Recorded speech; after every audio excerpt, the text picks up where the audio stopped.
नमस्कार दोस्तों, 8 PM में आपका स्वागत है। मैं हूं आपका दोस्त धर्मेंद्र कुमारी। दोस्तों, जो हमने चर्चा की थी कि ये जो G20 ग्रुप का जो सदस्य हैं, जिनमें एक पूर्व मुख्यमंत्री भूपेंद्र सिंह हुड्डा भी हैं, उनमें हरियाणा के एक दूसरे नेता भी हैं, कुलदीप शर्मा जी, जो हरियाणा के पूर्व स्पीकर हैं और खुद को एक बहुत बड़े राजनीतिक विशेषज्ञ और कुंडली विशेषज्ञ वो बताते हैं। वो भी G23 ग्रुप के मेंबर हैं। दरअसल ये G23 जो ग्रुप के मेंबर हैं, इन्होंने एक चिट्ठी लिखी थी कांग्रेस के अंदरूनी कलह चुनावों को लेकर, कांग्रेस में रिफॉर्म को लेकर, और उस चिट्ठी को एक तरीके से कांग्रेस के बागी नेताओं का नेतृत्व उसको बताया गया था।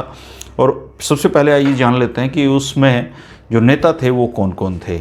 अगर G20 ग्रुप के नेताओं की बात की जाए तो उनके जो सरगना हैं और उनके जो मुखिया हैं वो गुलाम नबी आज़ाद हैं, जो चाहते थे कि हर हाल में उन्हें राज्यसभा भेजा जाए, लेकिन उनको राज्यसभा नहीं भेजा गया। प्रधानमंत्री मोदी इस बात को अच्छी तरह जानते हैं, उनकी महत्वाकांक्षाओं को, और कांग्रेस की टूट का फ़ायदा भाजपा जुटा ले, इसकी कोशिश में प्रधानमंत्री मोदी जी संसद में बहुत भावुक भी हुए, आप सभी ने देखा होगा, और उन्होंने कहा कि गुलाम नबी आज़ाद के लिए हमारे घर के दरवाजे खुले हैं। तो इससे जो G23 ग्रुप का जो हौसला है वो बढ़ा, और उस हौसले की वजह से अब जम्मू कश्मीर में केसरिया पगड़ी के साथ उन्होंने ये संदेश देने की कोशिश की है कि हम कांग्रेस छोड़कर भी जा सकते हैं। हालांकि ना इस बारे में कांग्रेस का जो नेतृत्व है वो कुछ बोल रहा है, ना उनके ऊपर कोई कार्रवाई कर रहे हैं। हाँ, हरियाणा के एक नेता हैं कृष्णमूर्ति हुड्डा जी, जो किसी ज़माने में भूपेंद्र सिंह हुड्डा जी के नज़दीकी नेताओं में से होते थे। उन्होंने ज़रूर कहा है कि ये जो कांग्रेस के G23 के जो नेता हैं, इनको कांग्रेस से बाहर कर दिया जाए। उन्होंने ऐसा बयान कल जारी किया है। G23 ग्रुप में गुलाम नबी आज़ाद हैं, आनंद शर्मा हैं, कपिल सिब्बल हैं, मनीष तिवारी हैं, शशि थरूर हैं, विवेक तनखा हैं, मुकुल वासनिक हैं, जतिन प्रसाद हैं, पूर्व मुख्यमंत्री भूपेंद्र सिंह हुड्डा हैं, राजेंद्र कौर भट्टल हैं, M वीरप्पा मोइली हैं, पृथ्वीराज चौहान इसमें हैं, PJ कुरियन इसमें हैं, अजय सिंह इसमें है, रेणुका चौधरी इसमें है, मिलिंद देवड़ा इसमें हैं, राज बब्बर इसमें हैं, अरविंद सिंह लवली इसमें हैं, कौल सिंह ठाकुर इसमें हैं, अखिलेश प्रताप सिंह इसमें हैं, कुलदीप शर्मा इसमें हैं, योगानंद शास्त्री इसमें हैं, और दिल्ली के पूर्व मुख्यमंत्री शीला दीक्षित के बेटे संदीप दीक्षित इसमें शामिल हैं। तो ये G23 जो ग्रुप के नेता हैं, ये इस बात के लिए कांग्रेस पे प्रेशर बना रहे हैं कि कांग्रेस में रिफॉर्म होना चाहिए। लेकिन सबसे बड़ा जो इनकी मांग है वो ये है कि गुलाम नबी आज़ाद जी को किसी भी नाते से खाली नहीं बैठने देना चाहिए। उनको कांग्रेस पार्टी फिर से राज्यसभा में कहीं ना कहीं से भेजे। हाँ, इतना ज़रूर है कि ये जो नेता हैं, ये ज़रूर इनकी जो बेचैनी है कांग्रेस में कुछ ना कुछ तो करेगी, कांग्रेस में टूट करेगी, कांग्रेस में क्या रिफॉर्म लाएंगे ये आने वाला वक्त बताएगा। लेकिन कमज़ोर होती कांग्रेस को G23 के नेता और कमज़ोर करने में लगे हुए हैं। अगर इनके सारे नेताओं के आप बैकग्राउंड को खंगालना शुरू करेंगे, अगर गूगल भी करना शुरू कर दें, तो इनमें से अधिकतर वो नेता हैं जिनकी एंट्री राज्यसभा के जरिए ही केंद्रीय राजनीति में होती आई है, या फिर वो अपने अपने राज्यों में जोड़ जुगाड़ से हमेशा राजनीति में रहे हैं। बहुत कम इनमें से ऐसे नेता हैं जो चुनावी राजनीति के पुरोधा हैं। अगर इसमें से केवल बात की जाए तो पूर्व मुख्यमंत्री भूपेंद्र सिंह हुड्डा फिलहाल ऐसे हैं जो अपने राज्य में कुछ अपना जनाधार रखते हैं। और आपको अगर एक बयान याद हो, जब 2014 में भूपेंद्र सिंह हुड्डा जी की सरकार थी और कुमारी शैलजा को राज्यसभा में भेजा जा रहा था, तो पत्रकारों के सवालों का जवाब देते हुए मंत्री भूपेंद्र सिंह हुड्डा जो तब मुख्यमंत्री थे, उन्होंने कहा था कि राज्यसभा बारात के घोड़ों की जगह है। जंग के घोड़े, मैदान के घोड़े तो लोकसभा के चुनाव के जरिए ही संसद में जाते हैं। और वक्त की करवट देखिए कि जिस आदमी ने बारात के घोड़े राज्यसभा में पहुंचने वालों को कहा था, उन्हीं के बेटे को राज्यसभा में जाना पड़ा, दीपेंद्र सिंह हुड्डा को। तो राजनीति में कुछ भी संभव है। आज इन्हीं तमाम मसलों पे बातचीत करने के लिए हमारे साथी हैं और बहुत वरिष्ठ पत्रकार हैं शंभू बद्रा जी हमारे साथ जुड़े हुए हैं। आज हम उनसे G23 इसका भविष्य चर्चा करते हैं और ये जानने की कोशिश करते हैं कि G23 का भविष्य क्या है। शंभू जी, जो G23 ग्रुप के जो एक्टिविटीज़ हैं, ये जो कांग्रेस जो पहले से ही कमज़ोर हो रही है, क्या उसको कमज़ोर करने की एक और कोशिश है, या ये लोग बाहर चले जाएं तो कांग्रेस जो बची खुची कांग्रेस है उसके मजबूत होने की उम्मीदें हैं? देखिए, इसमें इसको दो तरीके से आपको देखना पड़ेगा। पहले तो जो G23 ग्रुप में जो लोग शामिल हैं उसमें से एक या दो लीडर को छोड़ दीजिए तो बाकी किसी लीडर के मास में कोई प्रेजेंस नहीं है जी। और ये सभी बैकडोर लीडर हैं, यानी कि राज्यसभा से अधिकतर समय में कांग्रेस में रहे हैं और उसी हिसाब से मंत्री भी बने हैं। और इस वक्त जो कांग्रेस की स्थिति है कि जो कि हर स्टेट से कांग्रेस सिकुड़ रही है लगातार पूरे देश में जी। तो इनको अपना वजूद कुछ दिखाई नहीं दे रहा है कि पॉलिटिक्स में वो कहाँ जाएंगे, क्योंकि जब तक कांग्रेस के सांसद चुन के नहीं आएंगे, राज्यों में विधायक नहीं होंगे और सरकार नहीं होगी तो राज्यसभा की जो बैकअप है वो इनको नहीं मिलने वाला है। तो इसलिए ये बेचैनी है, एक बेचैनी है इन सब में कि कैसे एक पॉलिटिकली अपने आप को जस्टिफाई किए रहें। और आपको लुटियंस जोन का आप देखेंगे तो लुटियंस जोन्स की जो पूरी पॉलिटिक्स थी वो इन्हीं लोगों के हाथ में थी जब कांग्रेस की सरकार रही थी। तो ये चाहे मंत्री के रूप में हो, चाहे डील के रूप में हो, चाहे सरकार में जो भी फैसले लेने की बात हो, तो उनमें इनकी अहम भूमिका होती थी। और वो सभी चीज़ें अभी माइनस है और हाल फिलहाल में कांग्रेस के आने की संभावना नहीं है। तो उनकी एक बेचैनी है। एक पॉइंट तो मुझे ये लगता है कि उनकी एक बेचैनी है। दूसरा कि ये जो अलग तरह से अभी गुलाम नबी आज़ाद जी ने जो कश्मीर में किया, उससे पहले जो पत्र लिखा कांग्रेस आलाकमान को G23 ये इन ग्रुप के लोगों ने, तो उसमें अगर आप देखेंगे कि पत्र क्यों लिखा गया, क्योंकि कांग्रेस लगातार सिकुड़ रही है, कमज़ोर हो रही है और राहुल गांधी के नेतृत्व में कांग्रेस को जो उठना चाहिए, आपको देखिए कि 24 से ज़्यादा चुनाव हारी है कांग्रेस राहुल गांधी के प्रत्यक्ष या अप्रत्यक्ष नेतृत्व में जुड़े होने की वजह से। चाहे वो उस वक्त कार्यकारी उपाध्यक्ष थे, अभी अध्यक्ष भी बने, तो सबको जोड़ दीजिएगा तो 24 से 26 चुनाव कांग्रेस हारी है। अभी छत्तीसगढ़ और पंजाब को छोड़ दीजिए तो बाकी अभी कांग्रेस की स्थिति और ख़राब हुई है। तो उस लिहाज से अगर हमें लगता है कि जो ये G23 ग्रुप है, इस तरह के एक्शन से कांग्रेस पर दबाव तो ज़रूर पड़ेगा और एक मैसेज जा रहा है कि कांग्रेस के अंदर सब कुछ ठीक नहीं है, लेकिन पॉलिटिकली इन लीडरों का मास में बहुत कुछ नहीं है। नहीं शंभू जी, एक सवाल सबसे बड़ा कांग्रेस में ये है कि कांग्रेस का वजूद तो वैसे ही ख़त्म हो रहा है, तो उस वजूद में अगर ये जो बूढ़े नेता हैं, जो सेकंड जनरेशन की जो प्रतिनिधित्व करते हैं कांग्रेस का बहुत ही पुराने समय से, अगर ये छोड़ भी जाएं 23 के 23 नेता, तो क्या इससे बुरी हालत क्या होगी कांग्रेस की? नहीं, इनके देखिए, ये इस बात से मैं सहमत नहीं हूँ कि कांग्रेस ख़त्म हो रही है। पॉलिटिकली मास के लेवल पर जो इलेक्टोरल पॉलिटिक्स है उसमें कांग्रेस सिमट रही है, लेकिन विचारधारा के तौर पे, पार्टी के तौर पे देश में कांग्रेस का वजूद रहेगा। वजूद तो इसलिए रहेगा कांग्रेस बीजेपी में जिंदा है, ज़्यादातर नेता तो बीजेपी में है। क्योंकि बीजेपी अगर है तो आप अगर राष्ट्रीय स्तर पर एक विरोधी दल आपको चाहिए तो वो कांग्रेस ही होगी, जो कि सभी क्षेत्रीय दलों को एक छतरी के नीचे ला सकती है। ये कांग्रेस की कैपेसिटी है और कांग्रेस में ही कैपेसिटी है कि समूचे 29 के 29 राज्यों में उनका कुछ न कुछ प्रेजेंस है, कुछ न कुछ वहाँ उनका नाम है, कुछ भी है, जैसे भी है, लेकिन प्रेजेंस है। कोई भी क्षेत्रीय दल में इस वक्त वो ताकत नहीं है कि वो राष्ट्रीय दल का स्वरूप भाजपा का मुकाबला कर सके, भाजपा का मुकाबला कर सके और राष्ट्रीय स्वरूप में आ सके।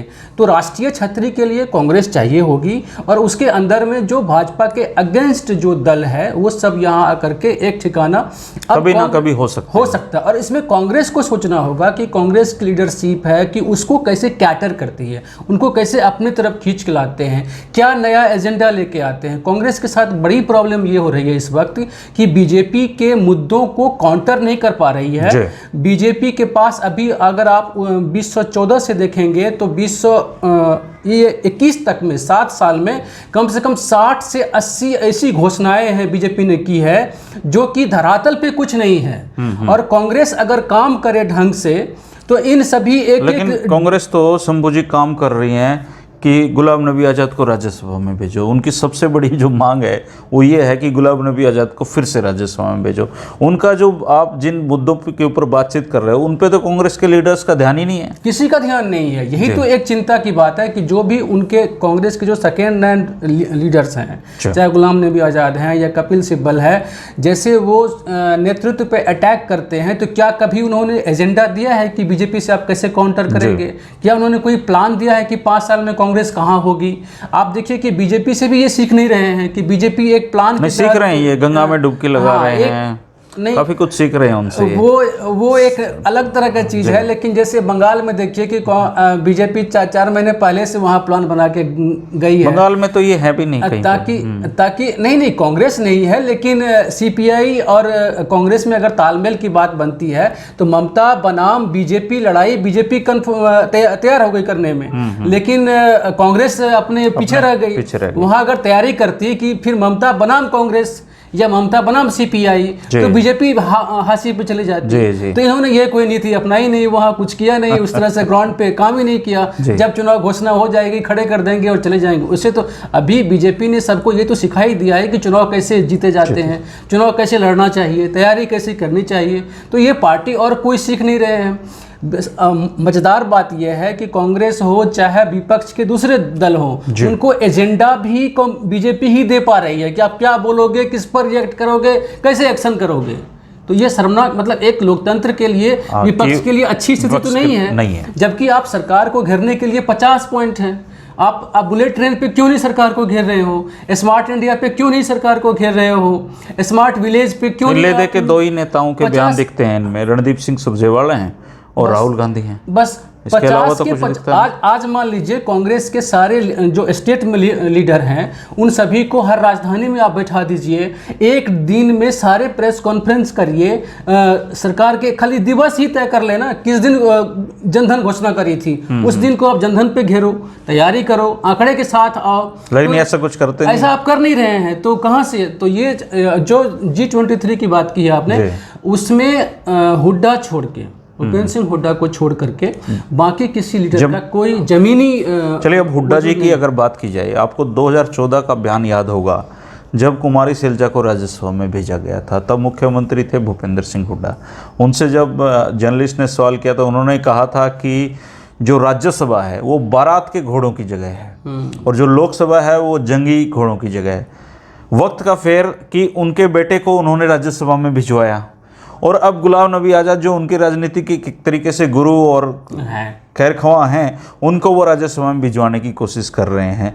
तो कब तक ये बारात के घोड़ों की जो जगह है वो उसमें कांग्रेसी कोशिश करते रहेंगे? वो तरीका एक तो वो परमानेंट तरीका नहीं। दूसरी बात है कि राजनीति में जो भी नेता हैं जो बयान देते हैं वो वक्त परिस्थिति के हिसाब से देते हैं। हुड्डा जी उस समय में खुद को स्ट्रांग महसूस कर रहे होंगे, लोकसभा में सितारा बुलंद पे था, तो उन्होंने लगा कि ये बयान दे करके हम बात कर सकते हैं। लेकिन एक दौर उल्टा आया कि यहाँ रोहतक से हारने की उनको कभी उम्मीद नहीं होगी कि सोनीपत से वो खुद आ रहे हैं, रोहतक से दीपेंद्र खुद आ रहे हैं। तो उनको एक सहारा राज्यसभा दिखा और मजबूरी में उसी बारात के घोड़े को उन्हें एक्सेप्ट करना पड़ा और अभी उसी बारात के घोड़े की तैयारी भी कर रहे हैं। कश्मीर का अगर आप देखेंगे कि गुलाम नबी आज़ाद को राज्यसभा भेजने का जो दबाव है एक तरह से वो सही नहीं है। और गुलाम नबी आज़ाद पर बीजेपी भी डोरे डाल रही है कि चूंकि बीजेपी को कश्मीर में कोई चेहरा नहीं है उस तो अगर गुलाम नबी आज़ाद जाएंगे कांग्रेस छोड़ के, बाय द वे, हालांकि इसके चांसेस कम है क्योंकि उनको पता है कि नजमा हिपुलता जी भी क्या रहा था। हाँ, तो काफ़ी लोग गए आए हैं इतने बड़े पदों पे पहुंचने के बाद, जिन्होंने पार्टियां छोड़ी उनके कुछ बहुत अच्छे भविष्य नहीं रहे हैं। लेकिन अगर गुलाम नबी आज़ाद के नेतृत्व में ये सारे लोग चले भी जाएं तो फिर हरियाणा में तो पूरा सीन ही बदल जाएगा। मेरे ख्याल से तो सारे एक तो जाएंगे नहीं, हुड्डा कम से कम तो नहीं जाएंगे, क्योंकि पिछली बार भी भूपेंद्र सिंह हुड्डा ने अलग पार्टी बनाने के लिए बाकायदा रैली की थी, रैली की और उसके बाद देखिए कि पार्टी में रहे और फिर बेटे को राष्ट्रपति। प्रेशर गेम तो हो सकता है, ये प्रेशर गेम है।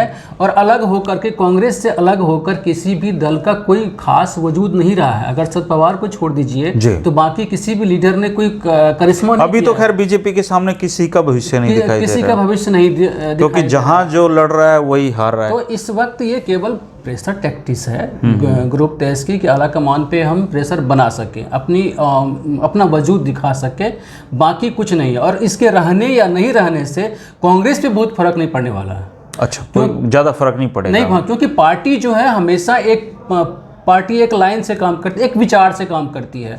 व्यक्ति तब अहम होता है कि जो उसको चला रहे हैं, जो उसके आइडियोलॉजी को आगे ले जा रहे हैं, वो सारे अगर हट जाए, बिखर जाए, ख़त्म हो जाए, तब होगा। और कांग्रेस का वजूद गांधी परिवार से है, इसको आप माने या ना माने, क्योंकि बार बार ये देखा गया है, मतलब गांधी परिवार। हाँ, क्योंकि बार बार देखा गया है कि जब जब गांधी परिवार से कांग्रेस अलग हुई है, तब तब कांग्रेस में ज़्यादा बिखराव आया है। और फिर घूम फिर के वहीं आती है, और जनता भी सरकार में वापस तब लाती है कांग्रेस को, जब कांग्रेस गांधी परिवार उसका नेतृत्व कर रहा हो। अच्छा शंभू जी, आप काफ़ी समय से राष्ट्रीय राजनीति देखते रहे हैं, G23 का फ्यूचर क्या देखते हैं आप? पॉलिटिकली कोई फ्यूचर नहीं है। अच्छा, पॉलिटिकली देखिए तो कोई फ्यूचर नहीं। अलग वो पार्टी बना भी लेते हैं या कहीं पे चले भी जाते हैं, अगर बीजेपी में जाएंगे तो उनको वो रहना पड़ेगा, भारत के घोड़े ही बनकर। वो रहना पड़ेगा। दूसरा कि मास में है नहीं, तो उस हिसाब से अलग अगर वो जाएंगे भी तो उनका अपना कोई पॉलिटिकल फ्यूचर बहुत कुछ नहीं होने वाला है। उसमें नुकसान भूपेंद्र सिंह हुड्डा को ज़्यादा होगा। अच्छा। क्योंकि हरियाणा में अगर आप अलग कुछ करेंगे तो हरियाणा में कांग्रेस प्लस हुड्डा जब दोनों एक साथ मिलते हैं तो एक पावर बन जाता है जी। लेकिन जब हुड्डा जी को खतरा तो वही लग रहा है ना, भजनलाल वाला। हाँ, अकेला हुड्डा जैसे ही होंगे तो फिर नहीं, उनको भजनलाल बनने का खतरा रहता है हमेशा, मे भी, क्योंकि इतिहास कहते हैं राजनीति में भी, या इतिहास खुद को दोहराता है, तो उनको ये खतरा हमेशा बना रहता है कि मेरे कहीं उनके साथ भजनलाल जी वाली ना जैसे ना हो जाए और सारे। हाँ। लेकिन हुड्डा जी के लिए खास एक चीज है कि देखिए, लेकिन इसमें कोई दो राय नहीं कि हुड्डा एक मजबूत नेता है, और लेकिन उतने भी मजबूत नहीं है कि सारी सीटें अपने बलबूते पे। अभी देखिए ना कि आप करनाल का इलाका हो, चाहे उस पूरे सिरसा, फतेहाबाद, सिरसा ले लीजिए, तो वहाँ कोई होल्ड नहीं है। ये पुराने रोहतक में है, ये पुराने रोहतक में है। और इनको अगर मान लीजिए चाहिए, जैसे इनके पास इन्होंने मुख्यमंत्री रहा, सब कुछ उनको पार्टी ने दिया, इनको चाहिए था कि कांग्रेस के विस्तार के लिए जो बाकी लीडर्स हैं कांग्रेस के पॉकेट्स को, उनको जोड़ें, ना कि उनको इनके समय में तो राव इंद्रजीत चले गए। हाँ, और बहुत बड़े बड़े नेता तो वीरेंद्र सिंह चले गए, अजय यादव परेशान, मतलब एक किस्म से चले ही गए। हाँ, एक तरह से वो हाशिए पे हैं। तो इनके पास देखिए, कांग्रेस में जितना चेहरा है हरियाणा में, उतना बीजेपी के पास नहीं है इस वक्त। और इन चेहरों का बखूबी इस्तेमाल करना इनको चाहिए था, बड़प्पन दिखाना चाहिए था, लेकिन वो अपनी राजनीति के लिए नहीं कर पा रहे हैं। नहीं तो अशोक तंवर को जाने की क्या जरूरत थी पार्टी से? अशोक तंवर चले गए, बहुत बड़े-बड़े लोग, एक योग्य नेता है, कम से कम अच्छे जानकार हैं, सब कुछ हैं, पार्टी ने अध्यक्ष बनाया। और तो उन्होंने पूरे मोदी जी को हटाने की ठान ली है, पूरे राष्ट्रीय स्तर पे मोर्चा बनाया है अशोक तंवर ने। नहीं, वो ठीक है, अपना भारत मोर्चा, वो ठीक है, मतलब अपना वो कर, लेकिन इतनी हिम्मत हरियाणा का आदमी कर सकता है। लेकिन निश्चित रूप से उसमें उनको चाहिए था कि सबको जोड़े, कांग्रेस को सबको जोड़ के अगर चलें तो कांग्रेस अभी भी हरियाणा के लिए स्ट्रांग। और मुझे लगता है कि इन फ्यूचर जो अगला है वो कांग्रेस का ही हरियाणा में है, अगर ये इकट्ठा रहे तो। दोस्तों, ये शंभू बद्रा जी की बातचीत आपने सुनी है। हमने कल भी इस मुद्दे पे चर्चा की थी, आज स्पेशली इस मुद्दे पे चर्चा की है कि G23 जो ग्रुप है उसका फ्यूचर क्या है। दोस्तों, आपका ओपिनियन बहुत महत्वपूर्ण है। आपने कल बहुत अच्छे सुझाव दिए थे, अपनी बात रखी थी। मैं चाहता हूँ कि आज फिर अपनी बात रखें और आप बताएं कि जो कांग्रेस के जो एक तरीके से असंतुष्ट नेताओं का जो समूह है, क्या इसके छोड़ने से कांग्रेस मजबूत होगी या इसके बने रहने से कांग्रेस मजबूत होगी। शुक्रिया दोस्तों हमसे जुड़ने के लिए। कल फिर मिलेंगे 8 बजे 8 PM में। नमस्कार।